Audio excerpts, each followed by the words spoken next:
hands right now. Sex your body don't want.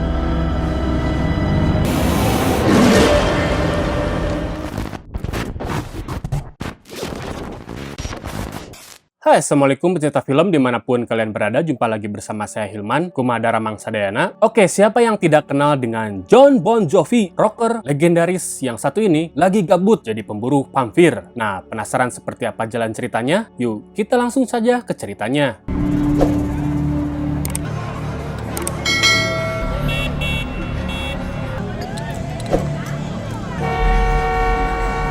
Di awal film, kita langsung diperkenalkan dengan rocker gabut kita bernama Derek, tapi kita sebut saja dia Jon ya, biar enak. Nah, si Jon ini lagi kelayapan di malam hari sambil memburu vampir yang ternyata justru lagi jualan serabi lempit. Little party, mister?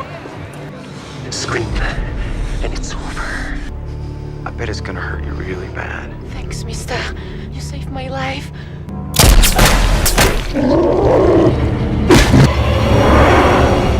Setelah itu, si Jon memenggal kepala vampir dan membakarnya. Dan tidak lupa, si Jon pun merekam video untuk diupload ke sosial medianya. Nah, sekedar info, si Jon ini bekerja freelance di bawah Yayasan Van Helsing. Lalu tak berselang lama, ia dapat job lagi untuk memburu vampir di Meksiko Utara. Dan kali ini, kliennya meminta Jon membentuk sebuah tim pemburu vampir. Karena keberadaan vampir ini sudah mulai meresahkan warga dan tanpa membuang waktu, si Jon pun langsung berangkat untuk merekrut para pemburu vampir lainnya yang ada dalam list yang telah diberikan.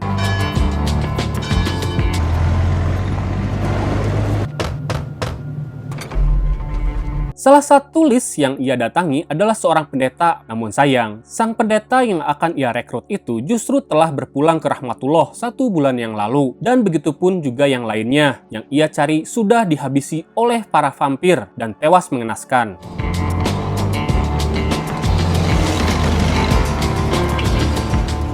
Berdasarkan info yang didapatnya, Jon kembali mencari orang terakhir yang ternyata juga telah tewas mengenaskan. Namun di sana ada seorang remaja tanggung bernama Sancho yang mengaku mengetahui siapa pelaku pembunuhan itu dan ia menunjukkan lokasi persembunyiannya.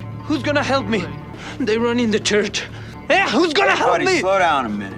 I know some things about those kids in there. Like maybe better wait till the sun comes up.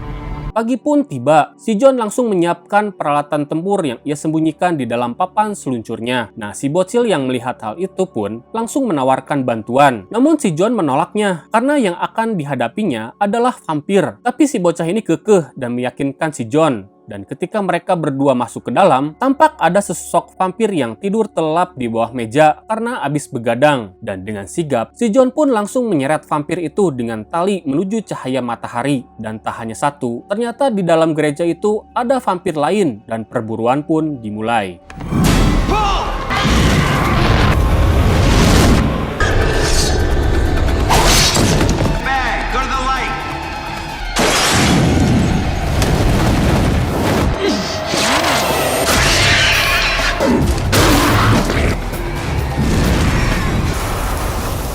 Pada malam harinya, si Jon berencana menemui seorang pria di sebuah warteg yang ternyata seorang koki yang rencananya akan ia ajak bergabung. Karena si koki masih sibuk, si Jon pun akhirnya berkenalan dengan seorang wanita bernama Joy yang akhirnya dicurigai sebagai seorang vampir. Lalu tak berselang lama, datanglah vampir betina bernama Una. Ia datang dengan secepat The Flash dan menghabisi semua orang yang ada di warteg tersebut serta menculik sang koki.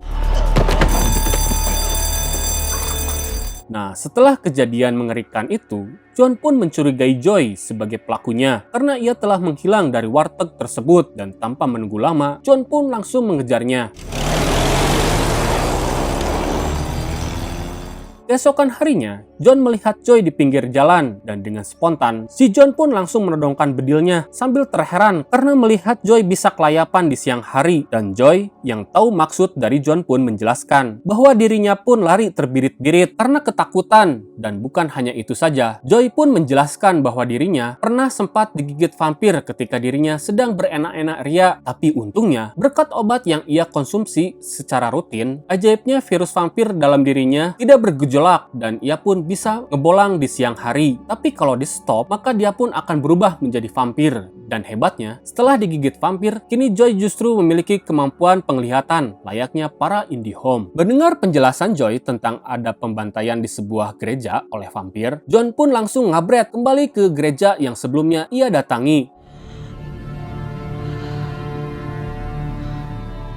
Dan benar saja, di sana telah terjadi pembantaian yang sangat membagongkan. Lalu muncul seorang pendeta bernama Rodrigo yang memberitahukan bahwa ada vampir yang telah menyerang gereja. Sedangkan ia selamat karena tidak ada di TKP saat kejadian. Lalu ia pun memberitahu kalau vampir itu telah membawa kabur salib suci Berzier yang konon katanya dipercaya dapat digunakan dalam ritual tertentu yang bisa membuat para vampir bisa bergentayangan di siang hari bolong. Lalu pendeta itu menunjukkan sebuah mobil van yang di dalamnya terdapat peralatan untuk berburu vampir, dan ia pun mengaku sebagai pemburu vampir walaupun masih entry level.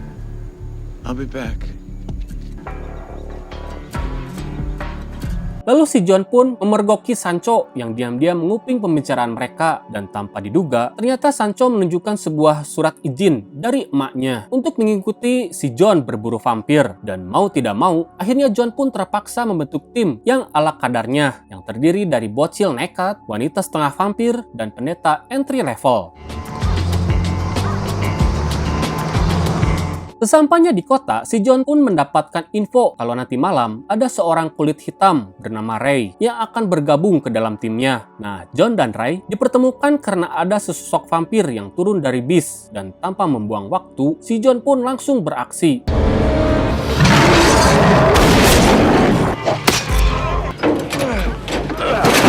Setelah sekelompok pemburu vampir ini komplit, mereka pun langsung melanjutkan perjalanan. Nah, di tengah perjalanan, Joy tiba-tiba mendapatkan penglihatan kalau vampir itu sedang melakukan sebuah ritual. Namun ritual itu gagal, dan Una pun marah serta kecewa, dan akhirnya kedua orang yang mereka culik itu pun akhirnya dihabisinya. The cook is dead, and so is the priest. Outside into daylight?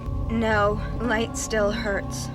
Nah, saat beristirahat, si John memberikan sebuah peta pada Joy untuk menerawang kira-kira di mana sarang vampir itu berada. Dan berdasarkan penerawangan, para vampir itu berada di sebuah kota kecil pinggiran Meksiko bernama Serena, yang dimana di sana ada pabrik gula terbengkalai yang kemungkinan bisa dijadikan sarang mereka.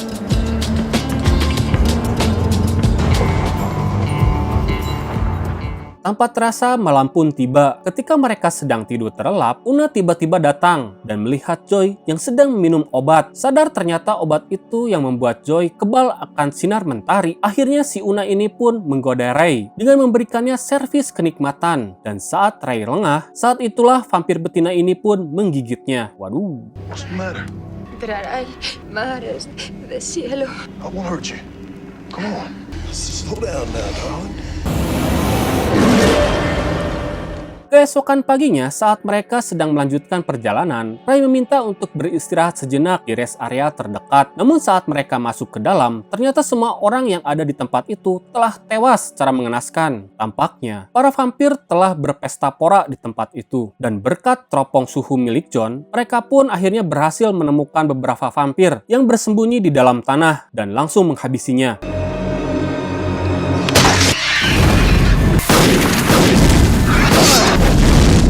Lalu ketika mereka akan OTW, sayangnya gangguan selalu aja ada. Salah satunya, ban mobil mereka tiba-tiba saja bocor. Dengan terpaksa, mereka pun harus mengganti ban terlebih dahulu. Namun ketika mereka sudah OTW, vampir Una pun muncul dari dalam tanah. Dan tampak obat Joy yang tergeletak di sana. Seolah seperti ada yang sengaja menyimpannya di sana.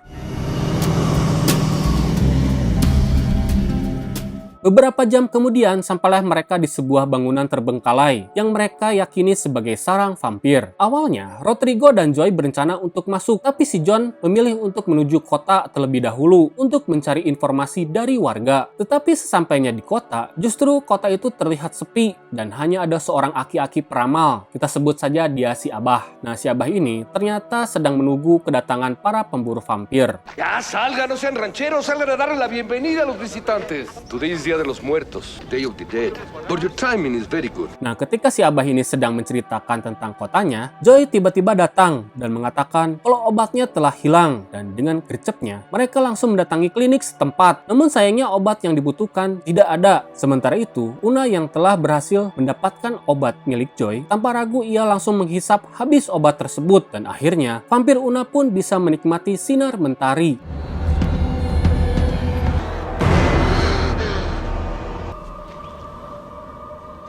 Ketika para pemburu vampir ini sedang ngerumpi dan ngahulang jentul, vampir Una yang sudah tidak takut akan sinar mentari ini langsung menyerang mereka dan menculik Joy yang berusaha kabur. Si John yang melihat vampir itu bisa keluyuran di siang hari pun kaget, dan tanpa membuang waktu, mereka pun langsung mengejar Una menuju pabrik gula. Dan sesampainya di sana, si John pun menyadari kalau ada pengkhianat di antara mereka, dan saat ia menginterogasi timnya, tiba-tiba Zoe didn't lose her medicine.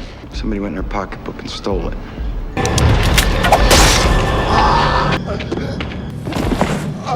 ya, si Abah ternyata udah tahu kalau si Negro Ray adalah vampir yang ia lihat dalam mimpinya. Dan saat si Ray menghembuskan nafas terakhirnya, di sini Ray akhirnya mengaku dan merasa bersalah atas perbuatannya. Dan Ray pun mengatakan kalau semua ini adalah settingan dari si vampir betina, mulai dari klien yang menyewa mereka sebagai tim pemburu vampir untuk diambil darahnya dengan sebuah ritual agar si vampir bisa keluyuran di siang hari. Aduh, ternyata.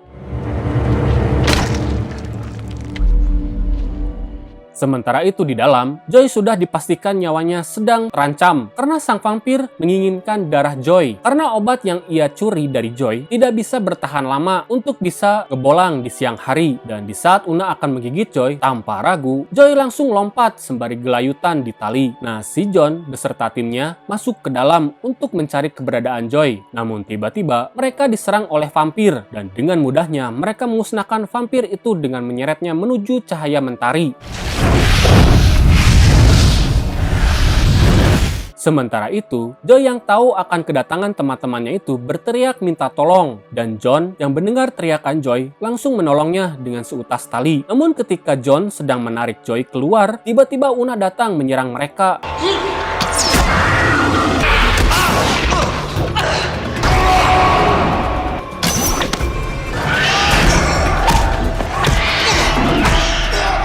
Dan Una pun berhasil membuat si John terpojok. Saat vampir betina itu akan menggigit John, Rodrigo berusaha bernegosiasi dengan Una untuk melakukan ritual dan meyakinkan sang vampir jika dirinya adalah seorang pendeta dan juga pemburu vampir. Sekali dayung, dua pulau terlewati. Nah, mendengar hal itu, Una pun setuju dan membiarkan John dan yang lain untuk pergi dari sana begitu saja.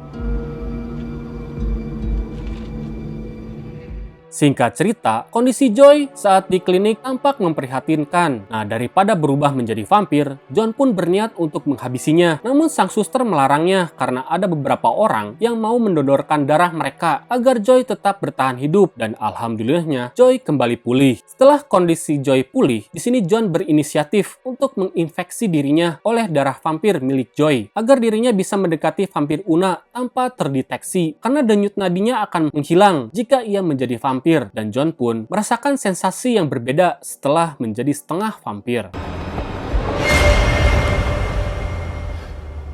You can feel it, can't you? It's unbelievable. I didn't know it'd be this good. Dan ketika persiapan perburuan telah disiapkan, sayangnya si Abah akhirnya meninggal dunia dan tanpa menunggu lama, mereka pun ngabret menuju sarang vampir.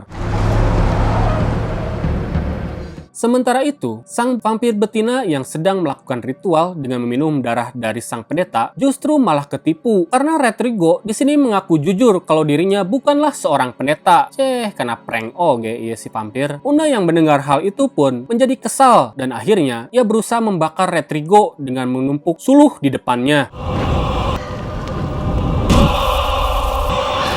Dan saat yang tepat, John datang dan membebaskan pendeta palsu itu. Lalu John dengan gagah beraninya menghadapi vampir Una. Dan saat si John melucuti senjatanya, si vampir betina ini langsung menyerang John. Namun siapa sangka, John menusuk Una dengan senjata rahasia yang telah ia siapkan dan berencana langsung menyeret Una keluar. Tapi saking kuatnya, tali itu pun akhirnya putus.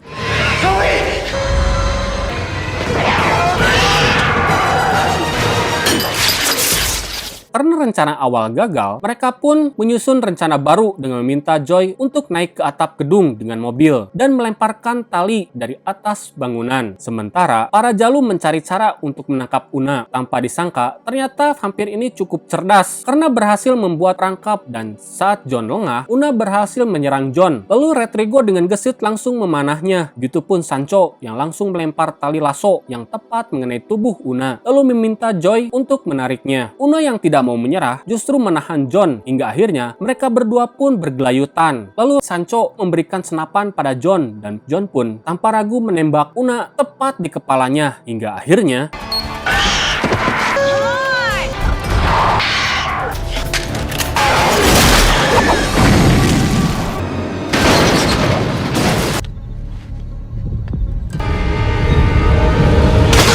setelah perburuan itu selesai, kota pun kembali damai dan para pemburu vampir ini menempuh jalannya masing-masing. Di antaranya Rodrigo akhirnya jadi pendeta sungguhan, lalu Sancho melanjutkan kehidupannya. Nah, sedangkan John dan Joy yang telah menjadi manusia setengah vampir kembali ke kota untuk mencari obat agar mereka bisa ngebolang di siang hari bolong, dan film pun tamat.